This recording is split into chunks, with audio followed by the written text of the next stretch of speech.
Welcome to the Whitehead Files Windrush special. It is going to be June the 22nd, 2022, and I'm here with a long-time friend of the family, actually, Richard Davis. Now, from a professional standpoint, Richard is the managing director of Amazin Business Soluntions, and he does a variety of things, sort of tackling discrimination and injustice in the workplace with fairer union representation and a more effective casework, that kind of stuff that he does. But he also, some of the things that he actually works on is doing workshops with individuals and groups or hard to reach groups. And I have supported him because when I used to lecture at Manchester Metropolitan University, Richard was at was it called the Innovation Hub? Rich? Yeah, the Inner Space. Inner Space, that's what it was called. Center, yes. It was Inner Space. So I'd like finish a lecture over at I don't know, Geoffrey Manton building, and then run across All Saints Park to Inner Space to support and facilitate a workshop for you over in Inner Space, which was really good, and you know, like bid writing and all kinds of different things. Remember that? But you remember, we also did some fantastic work in North Manchester when I organized the Business and Health Expo. Oh, and yes. I forgot about that. Yes. Yes, so we had the Business and Health Expo, and I had a plethora of Cheetham Hill year 10s, year 9s and year 10s. I had them. I was like Mary Poppins with lots of year 9s working with them as well, which was absolutely fantastic.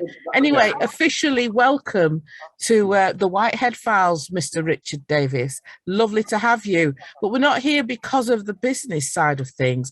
I know you're an expert, an excellent community connector. And I want to know how Windrush and your knowledge of Windrush has affected the work that you do. Right. Welcome to your listeners and viewers. Yes, I would say my involvement in the community, it's reached very different level. From my first arrival from Jamaica, sunny Jamaica and the shore of the UK in '75 as a youngster, in my teenagers. My involvement in the community started from there, from around 1977. During that period, the word Windrush was never mentioned. And it's so strange. The word Windrush only mentioned to us as recent as just 5 years ago, the word Windrush. And that's just an example of a lot of our history. It's been tend to kept away from us until something controversial. Unfortunately, that's when the word Windrush was mentioned from a very controversial standpoint. But as a community activist, I tend to look at the more positive going. Yes, we can't rewrite history, but we need to know where we are now and how we're going forward to actually correct the wrongs. Yeah, and I think that is my philosophy as a community person. And I remember rightly as going back in the 70s, as a youngster, I saw my mother who came over here in the 60s. I would call her the first wave after Windrush, because as first Windrush was in 1948. That's right. The Great War, where a lot of young men and women from the Caribbean, mostly from Jamaica, arrived back to the UK. I use the word arrived back because a lot of them did came before the war or just during the war to support Britain. That's an excellent point, Richard, because what people need to realise is that when the United Kingdom was dragged into the Second World War because of the invasion of Poland in 1939, then of course the Commonwealth and the Commonwealth countries were part of the armed forces. The black and the white Commonwealth countries and the Asian Commonwealth countries were part of the armed forces. In 1948, Britain was just starting to recover from the Second World War. Towns and cities had been bombed. Thousands of homes and buildings were destroyed, and they all needed to be rebuilt. In the Caribbean, thousands of men and women had served in the British Armed Forces. After the war, some of them answered an advert to come to Britain, where there were lots of different jobs available. Other people just wanted to see England, which they'd heard so much about. They all got on a ship, the Empire Windrush, which left the Caribbean to travel thousands of miles across the Atlantic Ocean. This was the first time so many Caribbean people had come to live in Britain. Many more arrived in the following years. It was on the 22nd of June 1948 that the Empire Windrush arrived at Tilbury Docks in Essex. But when its passengers got off, they found that Britain was not as friendly to them as they had hoped. It was cold and grey. And the Caribbean people soon experienced racism and discrimination. They found it hard to get proper homes to live in and to make friends with British people. Later, many of their children were bullied at school because of the colour of their skin. There were racial attacks, and years later, race riots broke out in cities across Britain. Settling into a new country was difficult, and black people had to stick together and support one another. Right. Do you know what that was? That was a lovely piece of film. Do you know what I like? It's the, yes, people have seen the Windrush and they don't realise that the Empire Windrush was a ship. And the people that came off there, they had their Sunday best. They looked so smart because they had so much respect for royalty and for the country, the motherland, because of course they were from the Commonwealth, and such tiny babes in arms, the ones that they brought over, or you know, if some of them, like yourself, Richard, you were left, so your parents came over first, didn't they? Yeah, that's right. Yeah, I think my parents came over in the 60s. I would say that was the first wave after the actual Windrush first group came over in 1948. And they came over, obviously being told that opportunity for work and opportunity to help their family that they left behind. Streets were paved of gold. Goals and everything was, you know, they come to the motherland and so forth, so forth. Obviously, a lot of people, and some people came over with intention to go back for the 5 years. That was used to be a regular discussion. Oh, we came for the 5 years, make some money, go back and look after our family. Unfortunately, for some, it's never worked. Obviously, some went have a chance to go back over, but majority of them still were here and start their own family as well. I came over here in the 70s, and I would say I came over from the second wave after my parents came over from the 60s. It was an experience for me because I was a teenager and my brother and sister born over here. And so, yes, it was challenging for my parents, and it was always challenging for me because they have a lot of challenges to deal with their own racism issue, to deal with the weather, and to deal with just the way, different culture. Yes, and it's not from the typical outdoor life in the Caribbean. So there's a lot of them think to make adjustment. But what they did was interesting. We talk about Windrush. A lot of them survived that by coming together, then do various things, bring a bit of the culture back to the UK. Sport play a key role. Mm-hmm.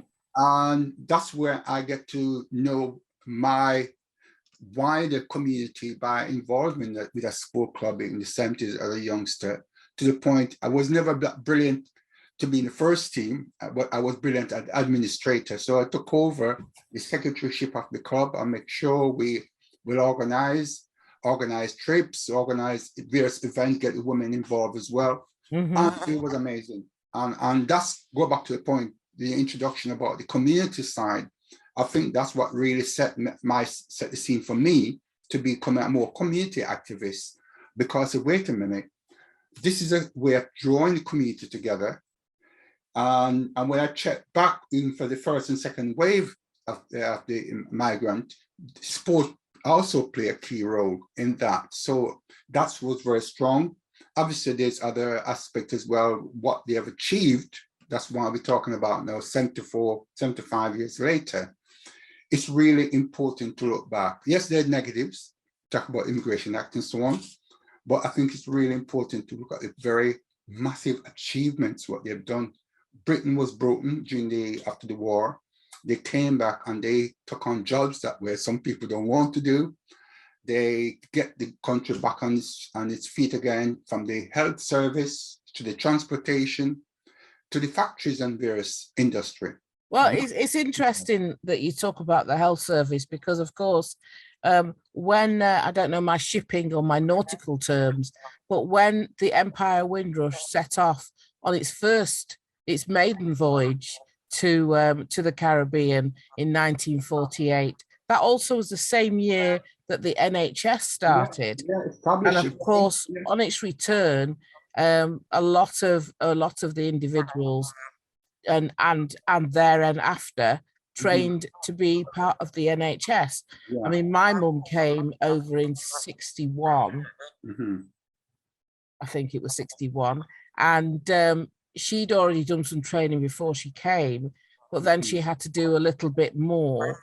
But she was part of the NHS right from the get-go, geriatric nursing. So she had war veterans on the ward. She loved doing geriatric nursing because some of those veterans had passed through the Caribbean as well. So you know, they could talk about the Caribbean as well to her on the way to wherever they're going. Yeah, it's been, I said, the Windrush anniversary on the NHS coincided because as we always want to talk about is when the 70th anniversary of the NHS, and coincidentally the 70th anniversary of the Windrush, and both main events was a very important part from the African Caribbean community and the very wider Commonwealth as well, because as you rightly said, the NHS was born during that period as an institution, which now is one of the greatest institutions from a health and well-being across the world. People admire that. So we have to take some credit for that. You kind of say, we think about, sometimes we normally play down our achievement because the NHS was just a small fragment of what it is today.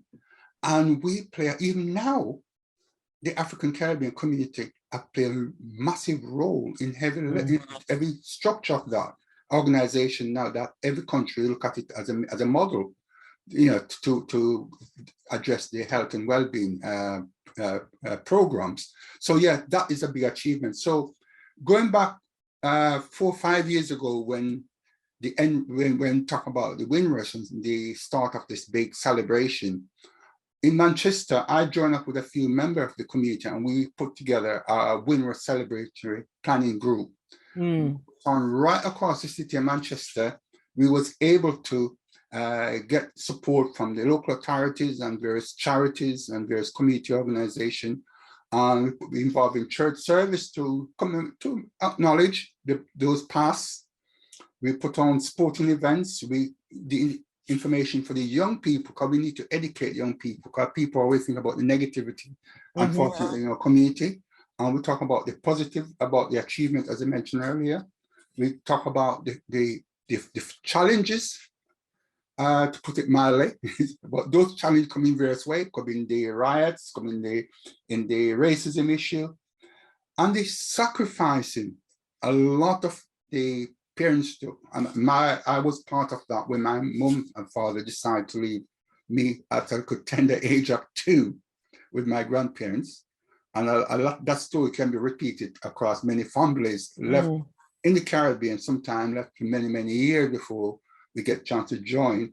So they're trying to deal with the weather, they're trying to deal with everything that that actually they experience. And most of those parents was our young people, 19, 20, and they have to experience all of that. And then think about their family that left in the Caribbean. There are a lot of sacrifice. On top of that, they was trying to do something which they eventually achieved, to make Britain, you know, recovered And now we're celebrating the 75th anniversary. You know, it's a massive achievement, and I really think it's important we are to celebrate. 74th. Yeah, the 74th. Sorry. I think I'm pushing ahead so far. Look at you, just forging ahead. Yeah, well, we'll have to talk to plan the 75th anniversary. Yeah, we'll have to plan. We'll have to talk to plan the 70th. And you know what's really fantastic is so I've been sort of remotely following Baroness Fluella Benjamin of Play School fame. She's done some fantastic campaigning. She stood up in the House of Lords and campaigned and spoke about different things. But she's head of the Windrush Memorial Committee, and on the 22nd of June 2022.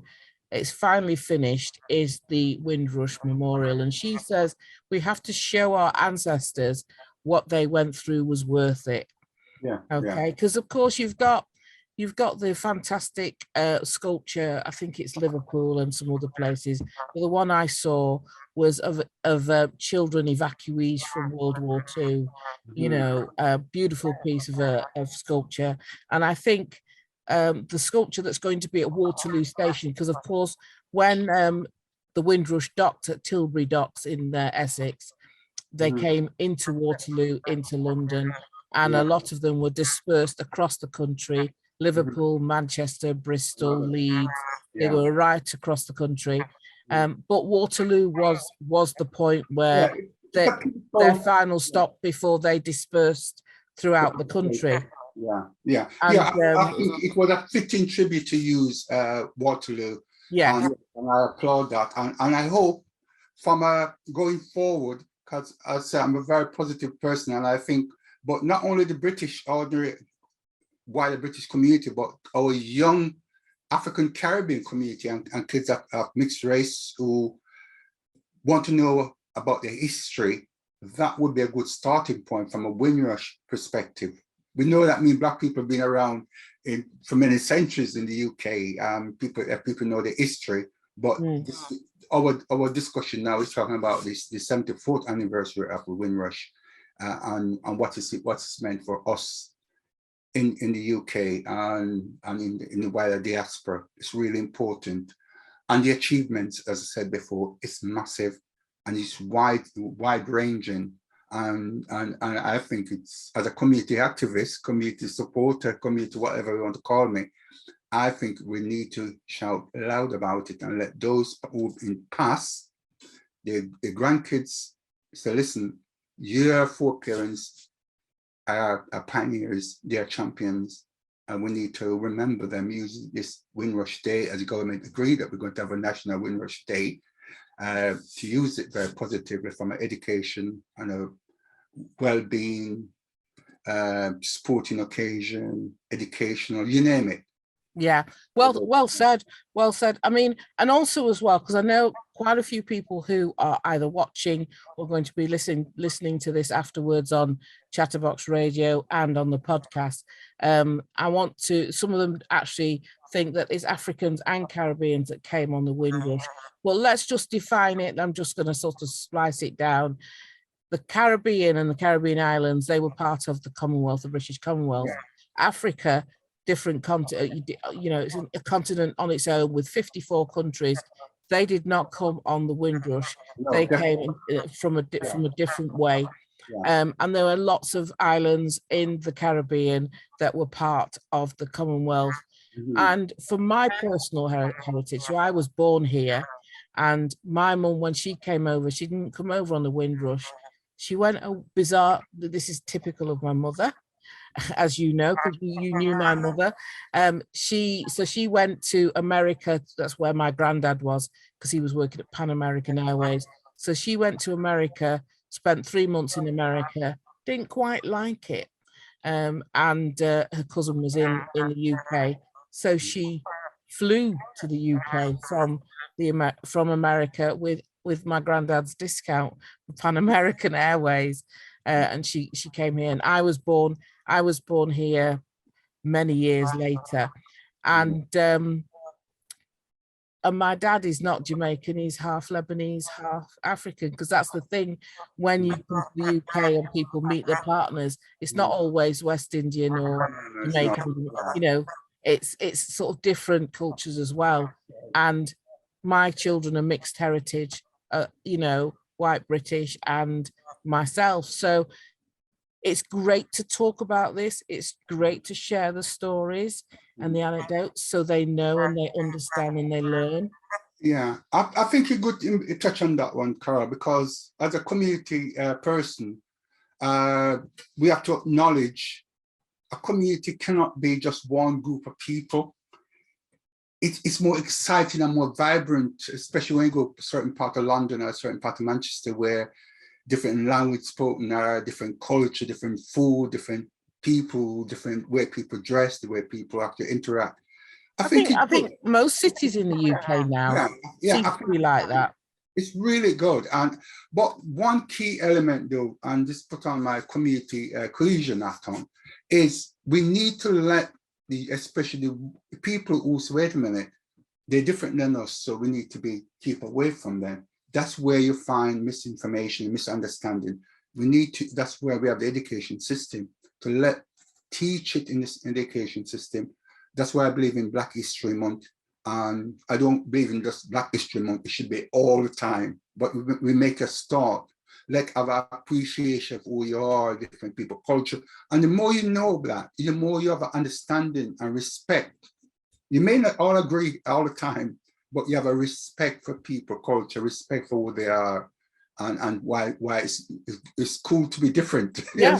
Yeah, LGBTQ plus history, women's history. I've been campaigning about the recognition of women in history and their contribution to different things and different areas as well. Women in STEM, science, technology, engineering, and mathematics. So yes, you know, it needs to be a potpourri of different cultures and different talents. So can I just take you back to 2018? So I was at the celebration with, at the time it was Mayor June Hitchin at the town hall for the 70th anniversary for Windrush. And you had your selection of events, and then everything came together, and you met a remarkable gentleman called Alfrod Gardener. Can you tell us about Alfred? Wow, it's amazing character. Alfred, just for viewers, he actually was on the Windrush. Based on my calculation, it should be around 96. If I remember when I first met him, was around 90 or 92. Still strong. I met him at an award event in Manchester, traveled over from where he lived in Leeds with his son. And he came to Manchester, and to stand next to that gentleman, very tall, very astute, you know, very distinguished gentleman. I stand next to him, very educated because he was an engineer. And to be an engineer is not something you take lightly.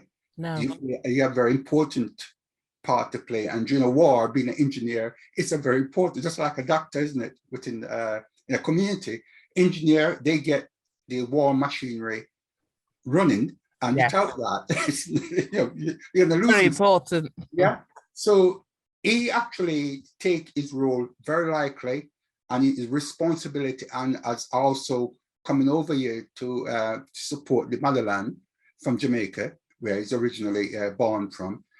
I met him at the event with his son. I spoke to him and I said to him, I've been in Manchester here, putting on amazing events to celebrate your achievements and other people like you and people past as well.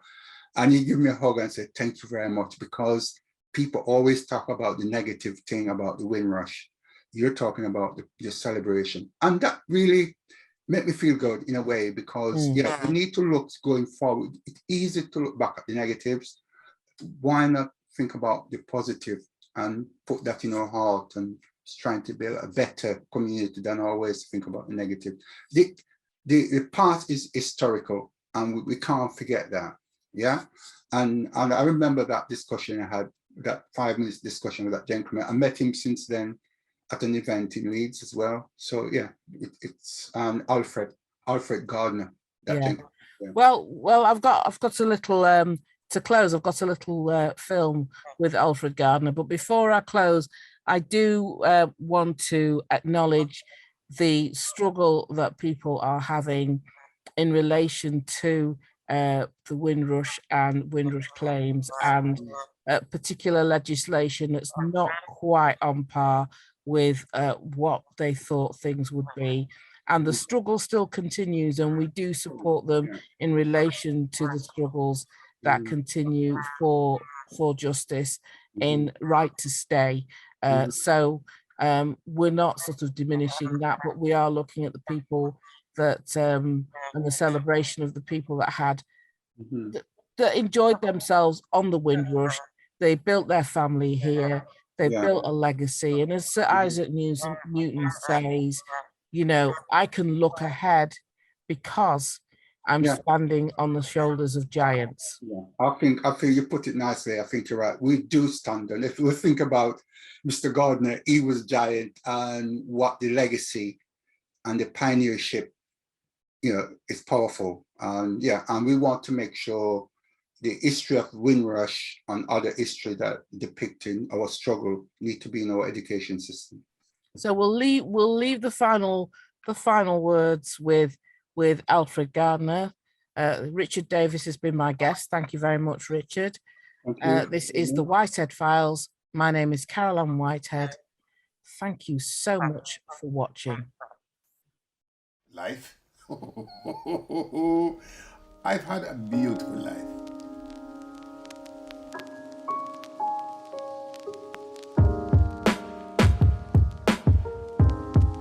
On board, on their way to Britain, the first wave of West Indians since the Home Secretary tightened the immigration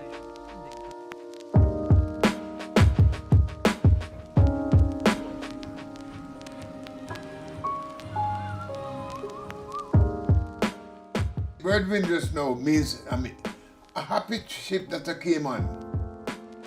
They were mainly Jamaicans in one part of the ship. They were just lying about, talking and hoping for better things. These two Calypsonians, Lord Kitchen and Lord Biggin, who, anything that moved, they could sing about. London is the place for me. Most of the entertainment done on deck. We had a good time. We had a happy ship. A very happy ship. There were about 4 or 5 dance halls in Leeds, but the Mecca was the main place. I was young and fit, and the birds were fit. Those were the days. I met my wife at the Mecca dance hall. She was a beautiful dancer. We raised 8 beautiful kids. 16 grandchildren, 21 great-grandchildren. You can't want better than that. I'm a Jamaican living in Britain. You know the song? I'm a Jamaican living in Britain. Up in the morning, bingo. Bit of gardening, a good drink of the rum. It'll get done when I feel like it. And that's me.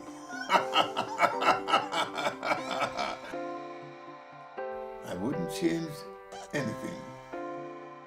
If I had my way, I'd do it all over.